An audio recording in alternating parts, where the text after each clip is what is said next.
It's great to be here today, and I'd like to say thank you to Caroline for inviting me here. What I want to do with you today is talk with you about following your passion. In 4 months' time, some of you will be starting a new job. Some of you will be still looking for a job. Some of you will be going on a work placement. Some of you may be going travelling. But what's key for all of you that are in your final year, your life will change from this summer.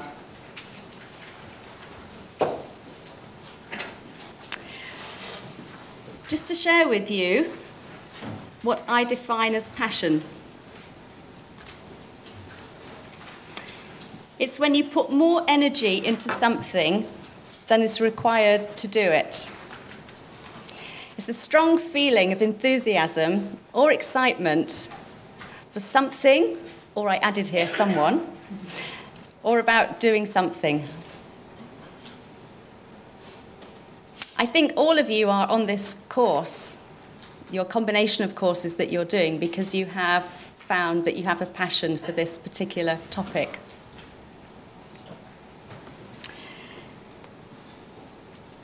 I live in Shanghai.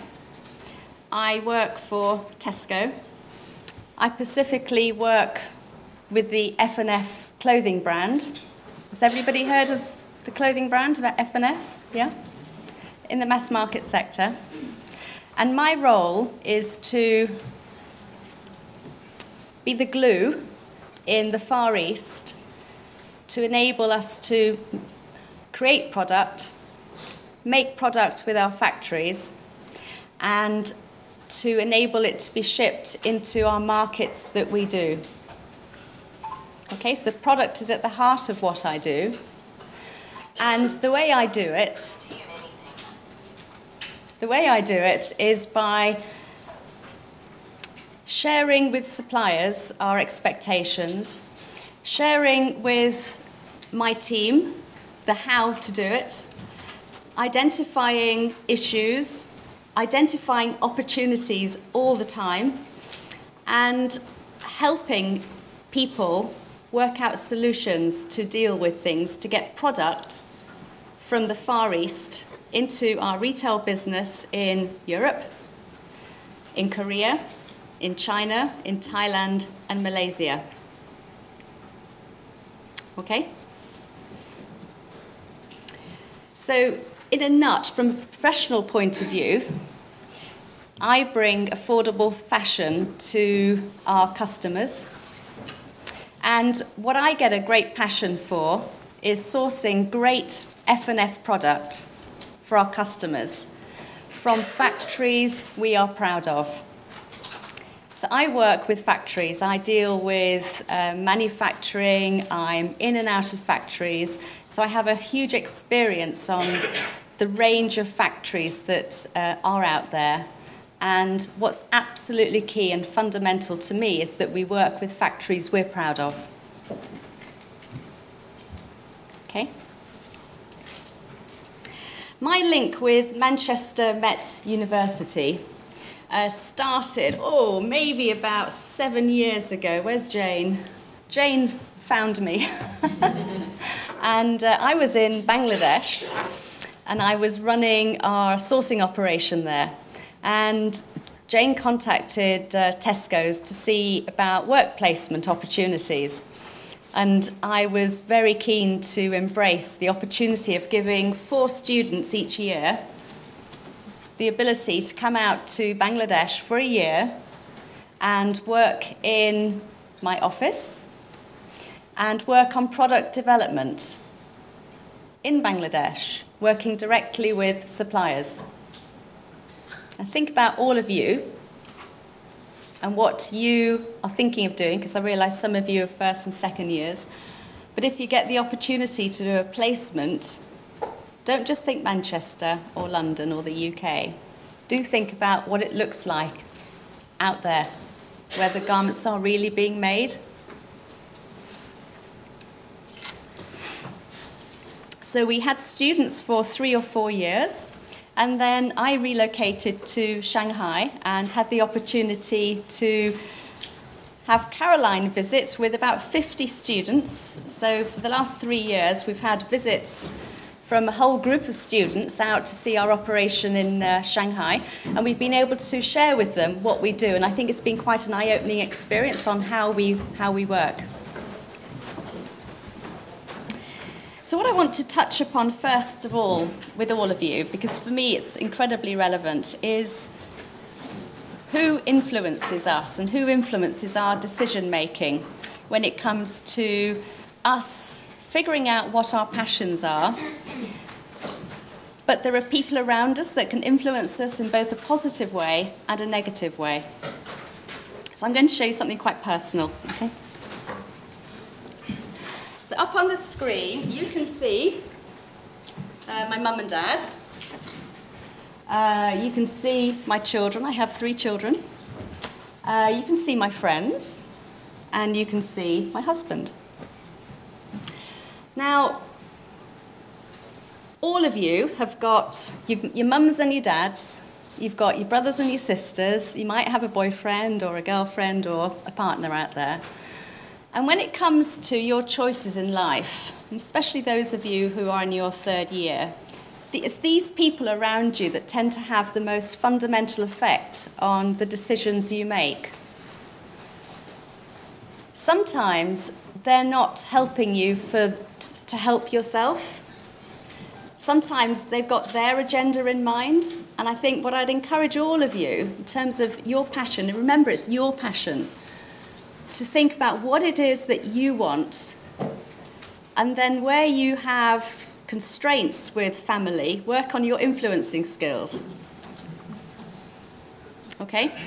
So I'm going to share with you a couple of experiences in my life where I've been influenced or whether I've taken my stand, if you like.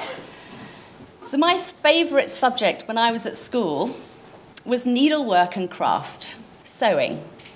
My favourite hobby when I was a child was making clothes in the family dining room and selling them to family friends. It was my hobby. And my parents were quite traditional, are quite traditional, and they wanted me to take 3 academic subjects at A-level. And I passionately wanted to take needlework and craft.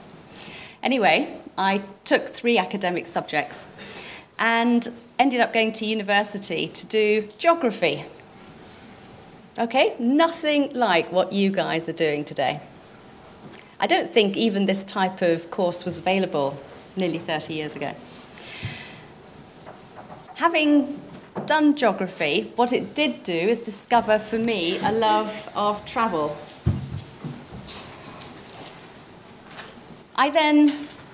Every job I did in my holidays was around product. I worked in retail.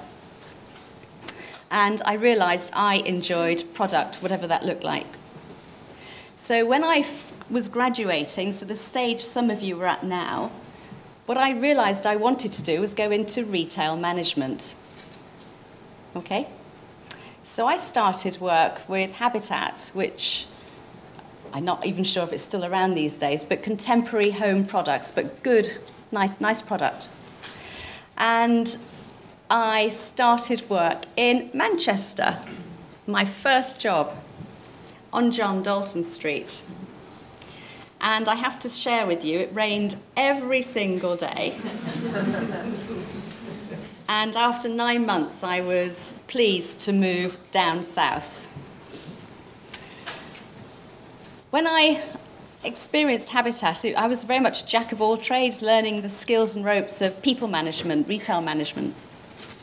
And after that, I decided I wanted to go and work for somebody where I could really manage rather than being the jack of all trades. So I joined Debenhams and again worked on the shop floor around London. And after about 7 years with them, I decided I wanted a more strategic role where I could influence decisions across the whole retail structure rather than just being very operational in the store. So I very luckily was able to get a job up in central London with Debenhams head office and manage concession businesses there. And at the same time, was able to have my children and do 4 days a week. And that was very nice. Until I got to the age of 40. And my husband was always away travelling to third world countries. He works for the British government. And I decided our life was too disruptive. We had 3 kids. And I was, if you like, a housewife, 3 kids, living in Surrey, all very nice, okay? And we made a fundamental change in our life, okay? So David came home one day and said, we've got a choice of Vietnam, Tanzania, or Bangladesh to go and live on a 3-year posting. The consequence of that is that I had to give up my career, okay? Big decision. Career's always been really important to me. Being financially in charge of my destination is matters to me. So I went and had a chat with my mother, okay, and said, thinking of going overseas, want to go to Bangladesh. That's what I wanted to do. And she came back to me and said, if you go and live in Bangladesh, you have to drink the water, and the water's full of arsenic, and you're going to get gnarled hands. That's what she said to me. And I said, Mum, I'm not going to drink the tap water. I'm going to drink bottled water. It's okay. Next thing she does, the monsoon rains, Bangladesh rains and whatever else happens there. She comes back to me and she says, influence number 2, snakes. When it floods, the snakes come in from the streets and go in the houses. I'm terrified of snakes. So she was trying to hit me on 2 weak spots. She was trying to influence me, okay? And it was a huge, huge decision for me and us as a family to uproot from the UK, where we had a very nice life, and go and do something that we knew nothing about, and me with no job. So I said to my mum, we're going. Come and visit. So we went out there, and I approached Tesco before we went, but I was very lucky to be in the right place at the right time.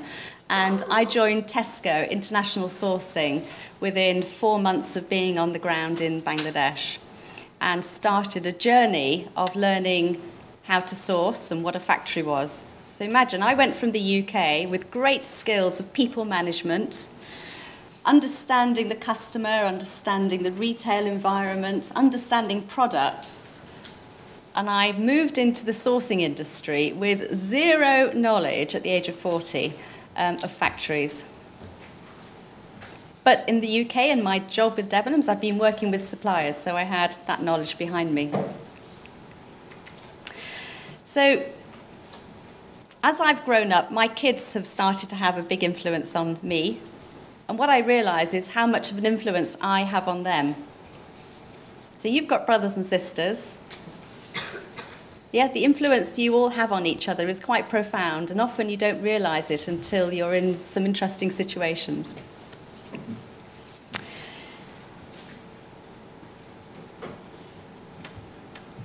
I wanted to put this one up as well, because in today's day and age, we all have people that we admire and aspire in some way.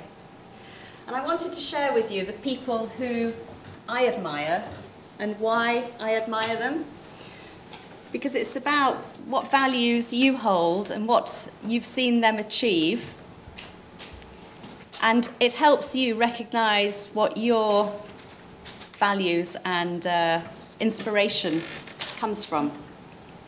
So Steve Jobs, what's his key point? About product, isn't it? He had an amazing ability to design product and keep it very tight, very simple, very effective, takes the audience with him. Really, really powerful. Aung Suu Kyi, is a woman who gave up her family for Myanmar, for Burma. She put her nation ahead of her children and her husband. And if you haven't watched the film, I'd encourage you to watch it. It's incredibly inspiring and moving. And as a mum, I think of the choices I've made at times in my life which haven't put my children first. Nelson Mandela, gosh, a man who stood up and fought for freedom. But it's the power in which he's felt it that has inspired the nation and the world. And Oprah Winfrey, you think, why is she up there? I admire her because she is phenomenally able to get to the heart of an issue and to connect emotionally and really understand the root cause behind issues and get people talking. She has a wonderful style about her, which I think is to be admired. So think about for yourself, who do you admire? And then say, why do I admire these people? And you start to connect with your root values.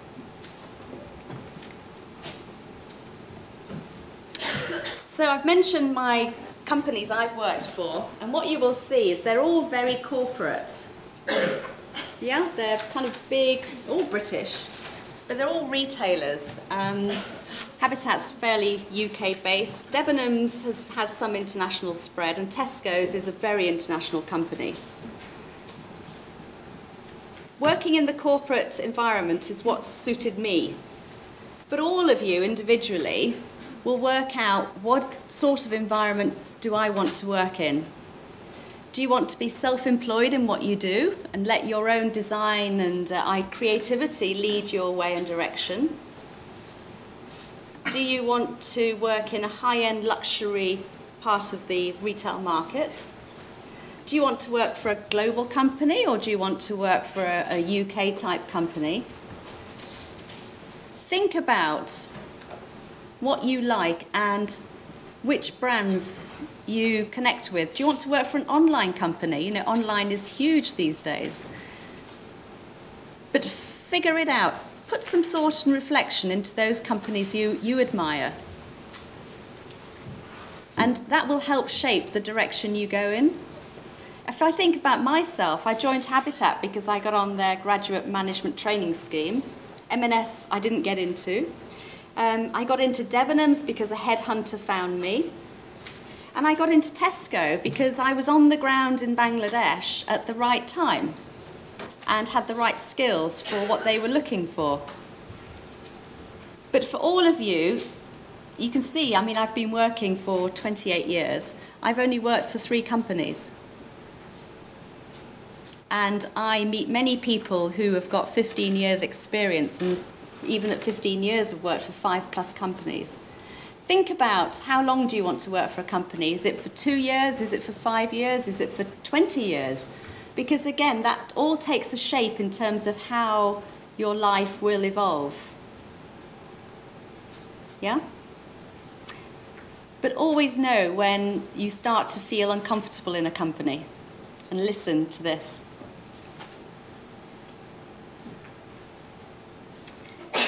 So in terms of the where, so I've shared with you until my grand age of 40, I was very much in the UK. Started off in Manchester, then moved to London, had the family very, very settled, and then did something very crazy and moved to Bangladesh. I moved from the centre of Oxford Street to a country, let alone a city, that didn't have one international brand in it. Not one shop that you would recognise. And I like shopping. Okay, I'm sure all of you like shopping. So I made a crazy choice. But when you make crazy choices, different things happen. So I would fly out to Bangkok with my credit card in my hand, and what would happen at Bangkok airport? Gosh, very good shops, very good spending. So I learned to treat and spoil myself in different ways. So I didn't lose the retail bug. It became far more concentrated and focused in terms of spending power. And therefore, living in a place that had no retail business was okay. And again, you can do it. I never thought I could leave central London to go and work in a place that had nothing. You can. So I had 6 years there, and then 3 years ago I moved to China, to Shanghai. And what happened there is, I would say my life went from here to here in every single way. So when you live in Bangladesh, it's an incredibly engaging, connecting place to live. And your personal connectivity, your personal relationships, the way people help and support each other is fantastic. Honestly, it really is a phenomenal experience to live in a developing country. I moved to China, and I would say, by comparison, quite cold in terms of the connectivity. Shanghai itself is a very busy city, and you don't get the support. It's like living in London, to be honest. But you're a long way from your family, you're a long way from your friends, so it can be quite an isolatory sort of place. But what's been great for me with my career in China is how my job's been able to grow and grow and grow and grow. So from a professional point of view, I've made a decision to be in China, not because my heart's there, but because professionally and from a career perspective, it's a phenomenal environment to be in. Okay? So as you think about where you want to work, and I've had the opportunity to engage with a few of you, but London is kind of the number one sort of view that I'm sort of getting as feedback. It took me until I was 40 to be brave enough to kind of go overseas. And I just wanted to encourage you, if you have any desire to be overseas, do it sooner rather than later, because it's an incredibly enriching experience. But we talked about the people that influence you, yeah? And parents and friends have a fundamental effect on that decision. So I encourage you to think about what it is that you want to do, and whether being overseas or in the UK is something that bothers you, registers with you, excites you, but connect with your passion to see if it means something to you. And I think with my geography background and the love of travel, it works for me. But there are so many global brands nowadays, and you know, with the high probability that you guys are all going to get really interesting jobs out there, it's something you have to consider. Companies are international. If you think about the brands you like, most of them are fairly global these days. Okay? So we talked about my passion. I have to say, this has to be my number one passion still today. So having had my parents try and stop me from doing it, and I teased my mother day after day on this one. I said, what do I do every day? I work in an environment with sewing machines. Okay? You all do, yeah? Yeah? Who can actually sew here? Yeah, most of you. Fantastic. So you all share that. It's a joint passion we've got here. But I wanted to share with you some other passions for me that have happened on my journey.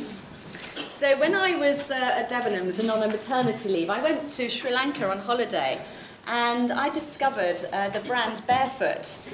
And I was so absorbed by the colour, the designs, the textile-ness of it all. I came back to the UK and I rang up the owner of Barefoot in Sri Lanka, and England was playing cricket with Sri Lanka, and Sri Lanka was beating England, which helped. And I said to the guy, I said, I want to sell your products in the UK. I've never done anything like this in my life before. And he said, okay. I said, oh, okay.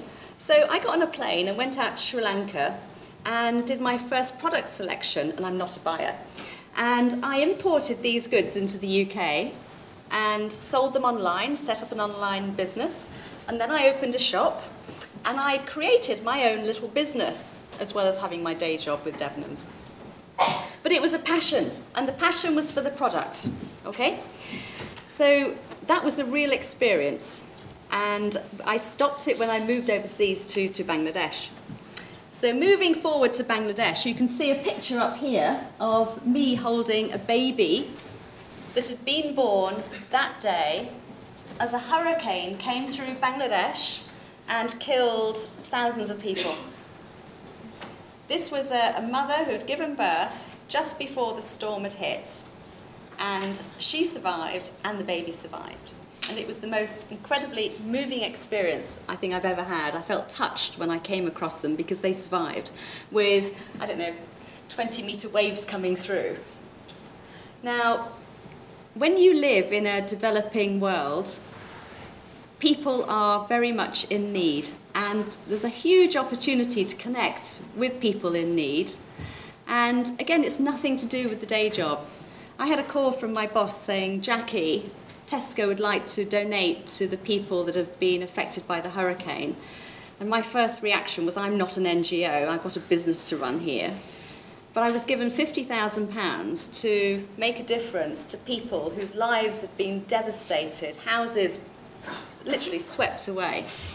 So I went down to this area in an 8-hour drive across rivers and dodgy roads to this area, and literally connected into this community. And the army gave me a village and said, if you can rebuild these people's homes, then that would be fantastic. And that's exactly what we did. Within 6 months, we got on with it on the ground and rebuilt a whole community.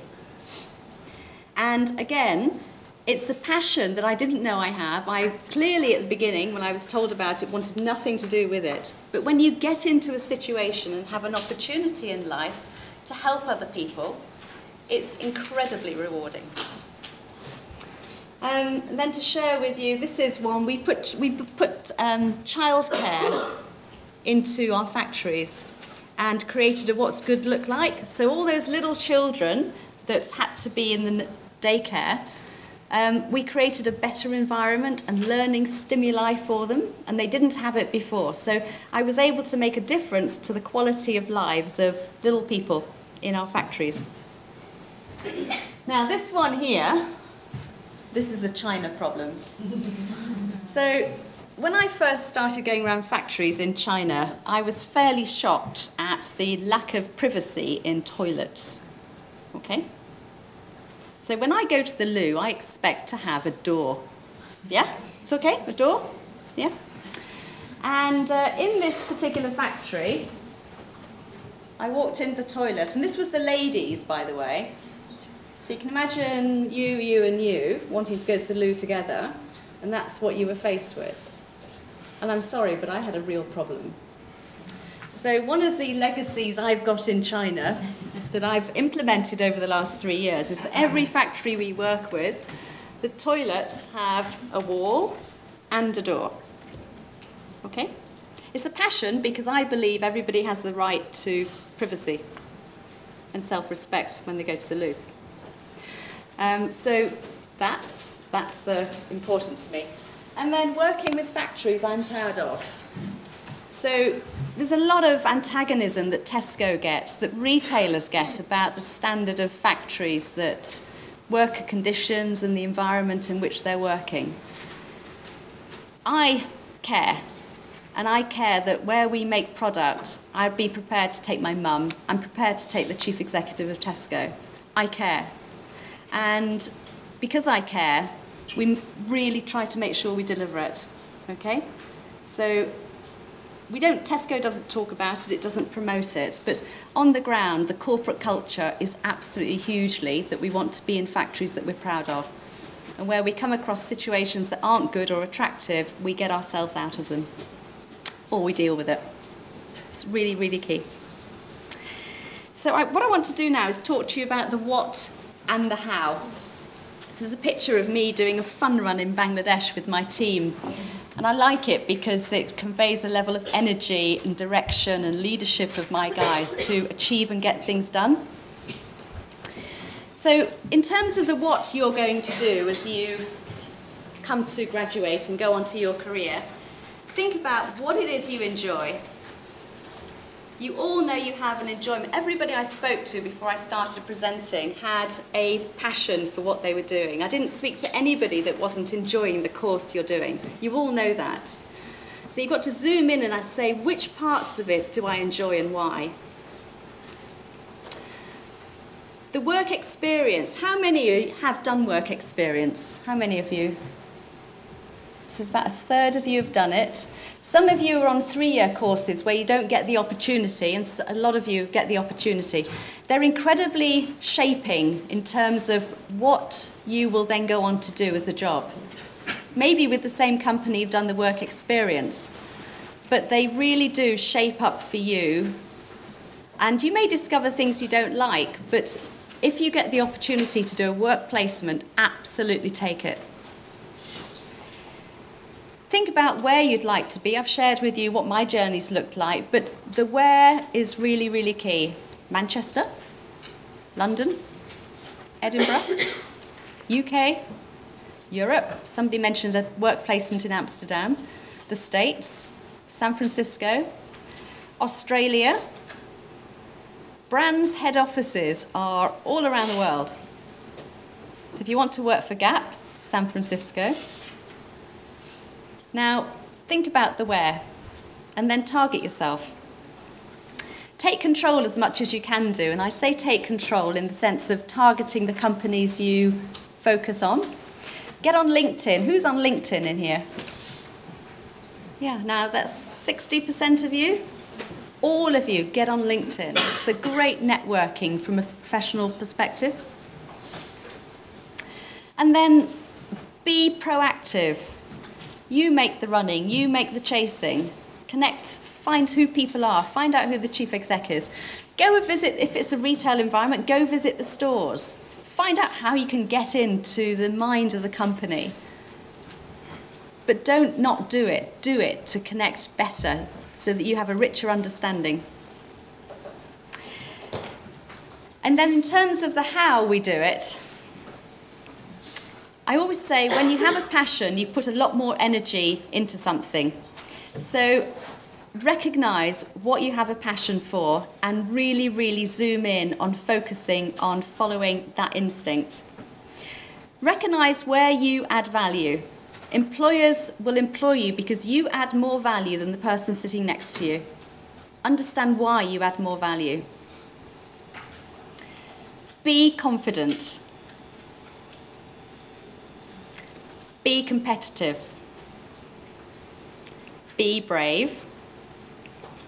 Know your personal values. We say luck is the confluence of preparation and opportunity. Luck plays a real role sometimes. Use it. Control your mind talk. You all have mind talk. It's often negative rather than positive. It's often a disabler in terms of instead of something to help you. Learn to control your mind talk. There's a fantastic book called The Paradox Chimp. It talks about the chimp in your head, the emotional chimp. Learn to control your mind talk so you use it in a positive, enhancing way. Ask your friends what behaviours you exhibit. How do people read you with your body language? Think about what your future employers want to see from you. What characteristics? Tesco, what we like to see is an innovative personality. We want to see somebody who's resilient, somebody who's responsive, but we want to see people who are collaborative. If you're working in a silo, you're not for a corporate environment like us. And we want to see people with empathy. They're the 5 attributes we look for. In an interview, be positive, be yourself, be connected, and know your stuff. And when you come across like that, you stand half a chance against the other people you're talking with. And I wanted to say at the end, all of your journeys will be different, but you need to make and own your journey. And what I would love you to do, all of you, is to do it with passion. Thank you.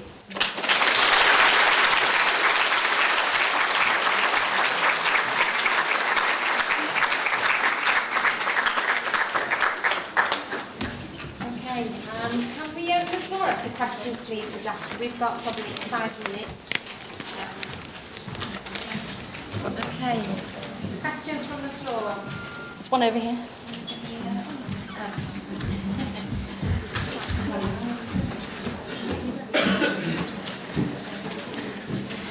Hi there.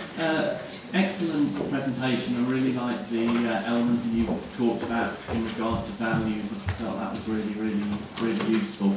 Question I've got for you, which kind of links through to some things that you mentioned. What is the biggest obstacle you had to deal with in regards to your working life, and what was your strategy to kind of deal with it?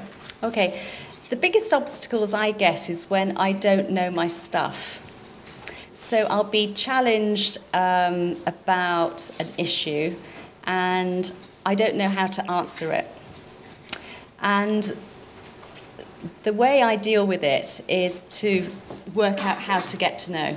Okay, so if I've been challenged on factories in Thailand, as an example, and I am not competent to deal with the answer, I give myself time and I get in there and I go figure it out and do rapid learning. Okay? What that does enables me to know. So an obstacle is something that you need to get through, get over. So an obstacle for me generally is about lack of knowledge, and my strategy is to figure out how to deal with it, learn it, figure it out, do it on the ground as quickly as I can. And then I can answer anybody's question from a position of confidence. Okay, so that's how I deal with it.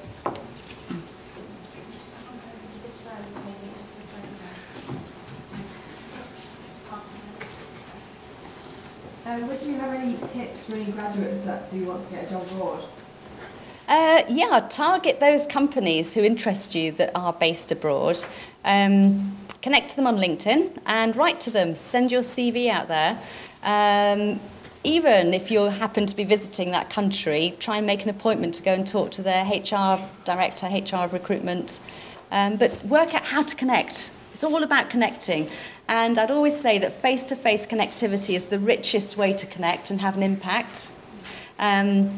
Email is really low impact, or a phone call, or a Skype. But it's the connecting. Work out how to connect into them. And ask them for advice. Say, look, you're interested, connect into HR and see how responsive they are as well to you. Yeah? Any more questions? Long way. Do you want to try shouting? Okay, I'll try and... My question is, what if you're not particularly interested in working for corporations per Yep. se? What is it like working abroad? Can you create a career that's based around yourself more than based on you depending on a company? You can. It depends on, to be honest, it's some real fundamental basics. So if you're in a country, you need permission to be there and you need a visa. So when you go into a country on a tourist visa, you can't work. So to be there on a business visa, you need a work permit, and therefore somebody needs to employ you. So that's a simple challenge. You can't just go into a country unless you've got some sort of residential status ability. And therefore, to go and work overseas, most of us do need to have a work permit and then a business visa. So somebody has to give that to you, and therefore that has to be an organisation. Okay, so that's the first thing you have to get through. It doesn't need to be a big corporate, but generally the big corporates have got the infrastructure to be able to be in developing countries. Yeah. Right at the top, go on, shout. Have you found that language has been a barrier? A very good question, okay. So in Bangladesh, English used to be a British colony at some point. So English is fine. And I survived for 6 years without any language lessons, actually. I went to China. Oh my God. There's a few Chinese people or origins here in the audience. And I landed in Shanghai. I think I knew the word ni hao and nothing else. So I had to immediately take lessons to survive there, just basic survival. And so my lingual skills in Chinese are probably better than my Bengali skills. It's not a deal breaker. I don't have an interpreter. So my team at work all speak English. They're all Chinese and all speak English. So it's not a barrier that stops you doing it, and I'm not a linguist. I'm really not great on foreign languages, but I cope. So you learn coping strategies. It's no reason not to do it. And China's one of the hardest countries in the world, I think, from a language perspective.